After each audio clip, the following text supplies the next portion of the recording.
in our Frontline Diaries segment today, we connect with Josée Laplante at the Special Care Nursery at the Ottawa Hospital. Josée, thank you for being here. Hi. So those little tiny babies in your care, those have to be some of the most vulnerable people in our community. Absolutely, yes. So it became a very stressful time, especially in caring for the family, because the parents are as much as involved as the baby in our care.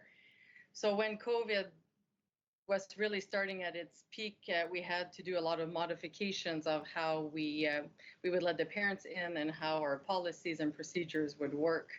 So it's like it felt like every day there was something changing, and their families had to adapt as we were adapting as well. But when COVID hit, it was only reserved for parents, so they could no longer bring loved ones or grandparents or friends. And then as we reached the peak, we even added some restrictions that they could only visit one at a time. How tough was that for new parents who have, a baby in hospital? You think of that as being one of the most stressful situations you could possibly be in anyway, and then add this unknown of COVID into the mix. How were parents reacting? And I guess how much was your role to sort of help them through that? Yeah, it was very difficult, but we were very impressed to see how most and people were very, very understanding. We were going through something big and new and unknown, and they were so great at cooperating and following our instructions. Tell me about your situation yourself. You're a parent as well, right? Yeah, it got quite challenging for me personally. I'm a single mom of my son.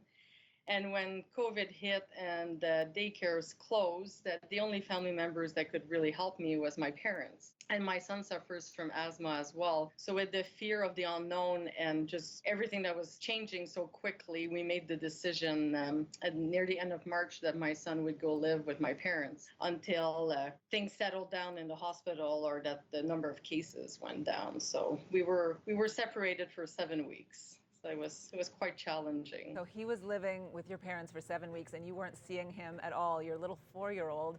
How Yeah. tough was that on you? It was very difficult. We did purchase a few tablets so we could spend some better quality time video conferencing or video chatting if you want, at meal times and story times. But what made me get through it is that we were working so hard at the hospital doing 10, 12-hour days that I feel like the adrenaline just kept me going, because I had to take care of my work family at that time to be able to focus on my actual family after as well. So. Tell me about the moment after those 7 weeks when you were reunited and you got to hold your little guy in your arms again.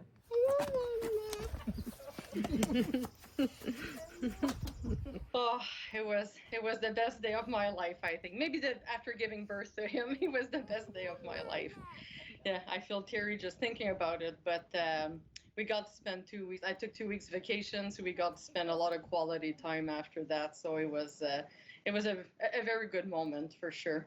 It's an incredible sacrifice that a lot of frontline workers, healthcare workers have had to make. Do you still feel like it's worth it, that the work you're doing is so valuable that even when you have to make those kind of personal sacrifices, it's all worth it in the end? Yes, absolutely. I mean, we go into nursing wanting to care for people and to take care of everyone. So for me, it just seemed like the natural thing to do was to do what I needed to do and to keep my family safe at the same time. So I would do it again for sure. Well, Josée Laplante, our thanks go out to you, and maybe you can give your little guy a squeeze from all of us and say thank you to him too. I will. All right. Best of luck going forward. Thank you very much.